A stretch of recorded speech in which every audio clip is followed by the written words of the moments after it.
क्या आपने कभी अपने बड़े बुजुर्गों से ये बात सुनी है कि कहीं पर भी अगर आप रात को सुनसान इलाके में जाते हैं और अगर वहाँ पर बरगद या पीपल का पेड़ होता है तो वहाँ से आपको खुले बाल कर करके नहीं निकलना है, या फिर परफ्यूम लगा करके नहीं निकलना है, या फिर कोई भी नॉन वेज आपको वहाँ से लेकर के नहीं गुजरना है। तो ये सब बातें क्यों कही जाती थी, क्या आपको पता है? अगर आपको नहीं पता है तो आज की ये जो स्टोरी है ये सुनकर आपको पूरा विश्वास हो जाएगा कि ये सब बातें सच होती थी और ये बातें क्यों कही जाती थी ये भी आपको पता चल जाएगा। आज की जो हमारी स्टोरी है वो हमें सेंड करी है दिल्ली से प्रिया ने। प्रिया जिसके पापा के साथ ये पूरा इंसिडेंट हुआ है, तो आज की इस वीडियो में इसी इंसिडेंट को हम कवर करेंगे। अगर आपके पास भी कोई ऐसा पैरानॉर्मल इंसिडेंट है जो आप हमसे शेयर करना चाहते हैं तो नीचे दिए गए मेल पर आप मुझे सेंड कर सकते हैं, मैं उसे नरेट करूंगा अपनी आवाज़ में। तो अब ये वीडियो शुरू होती है। बात है 2020 की, जब प्रिया के पापा द्वारका सेक्टर 9 में ही कहीं मोटर मैकेनिक की जॉब करते थे। एक गाड़ी के गैराज में वो मैकेनिक थे और वहाँ से इनका घर की दूरी लगभग 1 किलोमीटर की होगी। तो ये रोज़ाना डेली जो पैदल वैदल आते थे और ये अपना कोई भी ऑटो वगैरह नहीं लेते थे, ये पैदल ही आते थे सुबह भी और शाम को भी, और दिन में एक टाइम ये खाना खाने के लिए जाते थे। प्रिया की फैमिली बैकग्राउंड में आपको बता दूँ, प्रिया की फैमिली में उसके मम्मी पापा, दादी और एक छोटा भाई था। ये पूरी फैमिली थी, ये पूरी हिंदू थी, लेकिन ये नॉनवेज खाते थे और इनके घर में नॉनवेज चलता था। लेकिन जो प्रिया के पापा थे उनके लिए बिल्कुल भी नॉनवेज अलाउड नहीं था, क्योंकि वो नॉनवेज को बिल्कुल भी नहीं खाते थे। वो लाते ज़रूर थे, घर में बनाते भी थे, लेकिन वो खाते नहीं थे। यही बात आगे आपको इस वीडियो में पता चल जाएगी कि उनके साथ ऐसा क्यों हुआ। एक बार की बात है जब प्रिया के पापा उनके गैरेज पर गए हुए थे, मोटर मैकेनिक का जो वो काम करते थे, तो वहाँ पर वो गैरेज पर गए हुए थे और दिन में 2 बजे के तकरीबन वो घर पर खाना खाने के लिए आए थे। तो जो प्रिया है उन्होंने उनसे कहा कि पापा आज शाम को आते हुए चिकन लेकर आना, हमारा बहुत मन कर रहा है चिकन खाने का। तो उसके पापा ने बोला कि ठीक है मैं ले आऊँगा शाम को। तो उसके पापा खाना खा करके वापस उनके काम पे चले गए और शाम को आते वक्त जो प्रिया के पापा थे उन्होंने एक मीट शॉप पे गए और वहाँ से उन्होंने एक ज़िंदा मुर्गा लिया, क्योंकि वो जो प्रिया के पापा थे वो चिकन को हाथ तक नहीं लगाते थे। इसलिए उन्होंने सोचा कि मैं ज़िंदा मुर्गा ले लेता हूँ और घर पर जाकर ही इसको प्रिपेयर कर लेंगे घर वाले, जो उनका काम जाने और वो जाने। मेरा चिकन से कुछ लेना देना नहीं है, तो मैं इसको यहाँ से मार कर ले जाने वाला नहीं हूँ, तो मैं इसको ज़िंदा ही पकड़ कर ले जाऊँगा। प्रिया के पापा ने ठीक वैसा ही किया, एक ज़िंदा मुर्गा लिया और वो एक थैले में डालकर अपने साथ ले गए। और जब द्वारिका सेक्टर 9 से वो गुजरने लगे, जैसा कि मैंने आपको पहले बताया था कि वो पैदल पैदल ही जाते थे घर पर, तो जब द्वारिका सेक्टर 9 के आसपास वो आने लगे तो वहाँ पर जो पीपल का पेड़ है वहाँ से जैसे ही वो गुजरे तो उनके साथ अजीबोगरीब हरकतें होने लगी।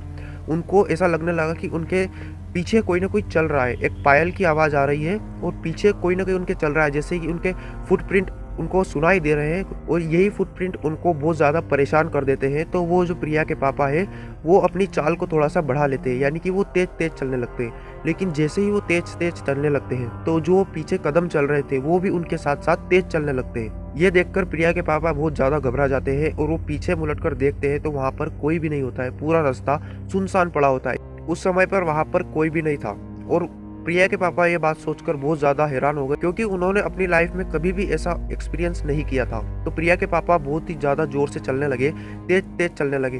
तभी प्रिया के पापा को एक आवाज़ सुनाई देती है जिससे कुछ फड़फड़ा रहा हो, यानी कि जो पक्षी होता है उसके पंख जैसे फड़फड़ाते हैं ना, वैसे उनको फील हो रहा था कि यहाँ पर आसपास कोई पक्षी है और वो बहुत ज़्यादा तेज़ी से अपने पंख फड़फड़ा रहा है। जैसे कि किसी को मारने लगते हैं ना, तो वो जैसे पंख फड़फड़ाता है ऐसी आवाज़ आ रही थी।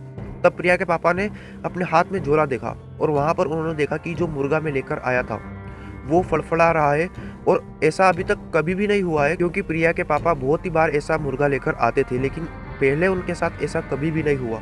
और जब वो दुकान से उस मुर्गे को लेकर आए थे तब भी वो मुर्गा बिल्कुल शांत बैठा था उस थैली के अंदर। लेकिन जब वो इस इलाके में आया, द्वारिका सेक्टर 9 के इस पेड़ के आसपास आया, तो वो ज़्यादा ही फड़फड़ाने लगा।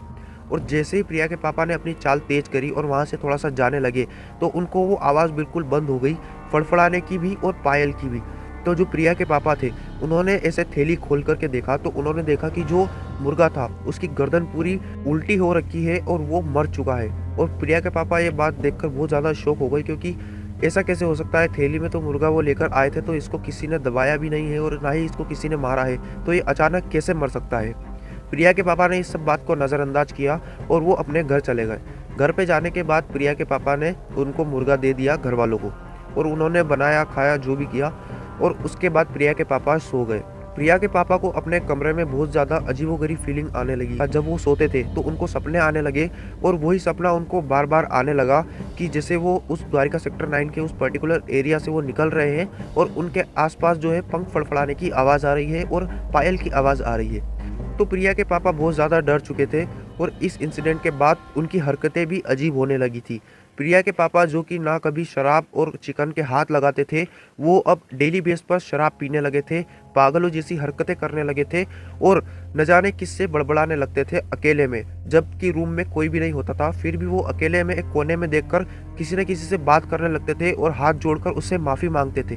तो प्रिया ने बहुत सी बार उसके पापा को देखा कि ये क्या हो रहा है, लेकिन वो सोच नहीं पाई कि ये सब क्या हो रहा है और उसने अपने पापा को नज़रअंदाज कर दिया कि शायद पापा टेंशन ले रहे होंगे या फिर काम का इनके ऊपर लोड पड़ रहा होगा, इस कारण ऐसा हो रहा होगा। लेकिन जब प्रिया के पापा की हरकतें ज़्यादा ही बढ़ने लगी, वो डेली चिकन और दारू खाने पीने लगे और घर में अजीबो तरीके से व्यवहार करने लगते थे, किसी को भी गाली गलौज करने लगते थे और एक ही बात बोलते थे कि जिसने भी मुर्गा खाया है मैं उसको अपने साथ में लेकर जाऊंगा। और ये बात सुन करके जो घर वाले थे वो बहुत ज़्यादा परेशान हो गए थे। तो घर वालों ने अपने आसपास किसी को देखा कि या कोई पंडित या फिर कोई तांत्रिक मिल जाए जिससे हम ये बात शेयर कर सके। तो उनके घर के पास एक बूढ़ी ताई रहती थी, तो उन्होंने इनको सजेशन किया कि आप इनको एक बार या फिर किसी मौलवी या फिर किसी तांत्रिक को दिखवा लो, इसके ऊपर कोई ना कोई बुरा साया ज़रूर है, इसके कारण ये ऐसी हरकतें कर रहा है। बिल्कुल भी ऐसा नहीं था पहले, अभी न जाने ये कैसी हरकतें कर रहा है, तो आप इसको एक बार ज़रूर दिखवा ले। प्रिया की मम्मी और प्रिया की दादी उन्होंने बिल्कुल ऐसा ही किया। वो एक तांत्रिक को बुलाकर लेकर आए और तांत्रिक को ये सारी स्थिति बताई कि ये सब क्या हो रहा है। तब तांत्रिक ने जाकर राज खोला कि जब वो उस रात अपने साथ मुर्गा लेकर के आ रहे थे, तब उसी पेड़ के ऊपर एक एंटिटी बैठी थी और वो इस मुर्गे को खाने की फिराक में थी। लेकिन जो प्रिया के पापा थे वो एक भक्त आदमी थे, उन्होंने अपने हाथ में कलावा वगैरह और जो मंदिर जाते हैं वो सारे काम करते थे, इसलिए उनके ऊपर इतना असर नहीं हुआ। लेकिन जो वो मुर्गा था उसके ऊपर इनका असर हुआ और वो एंटिटी का जो मन है वो इस मुर्गे के अंदर आ चुका है और उसी ने इस मुर्गे को मारा था और अब वो जिसने भी वो मुर्गा खाया था वो एंटिटी उन सबको अपने साथ ले जाएगी और सबको एक एक करके मार देगी। प्रिया के घर वाले ये सब सुनकर बहुत ज़्यादा हैरान हो गए और उन्होंने कहा कि इसका कोई ना कोई सोल्यूशन आप निकालें और इसका कोई ना कोई बिल्कुल परमानेंट इलाज करें ताकि ये जो हरकतें हैं ये बाद में हमारे साथ रिपीट ना हो। तांत्रिक ने कहा कि मुझे एक हवन करना पड़ेगा और उसमें एक जिंदे मुर्गे की बलि देनी पड़ेगी और जो मुर्गा है उसको आपको बलि देने के बाद उसको पकाना होगा, बनाना होगा और उसको एज इट इज़ प्रिपेयर करके आपको उसी पेड़ के नीचे रख के आना होगा रात को ठीक 12 बजे और पीछे मुड़ करके नहीं देखना होगा और ये सारा काम प्रिया के पापा को करना होगा। और ये सब बात सुन करके दादी और उनकी मम्मी दोनों बिल्कुल शॉक हो गई, क्योंकि वो बिल्कुल भी किसी से घर में बात नहीं कर रहे थे और बिल्कुल भी पागलों जैसी हरकतें कर रहे थे। तो उनको लगा कि ये हमारी बात कैसे मानेगा। लेकिन जो प्रिया के पापा थे उनको भी ऐसा लगने लगा था कि इस इलाज से मैं ठीक हो जाऊंगा, तो उन्होंने कहा कि मैं सब ये करने के लिए तैयार हूँ।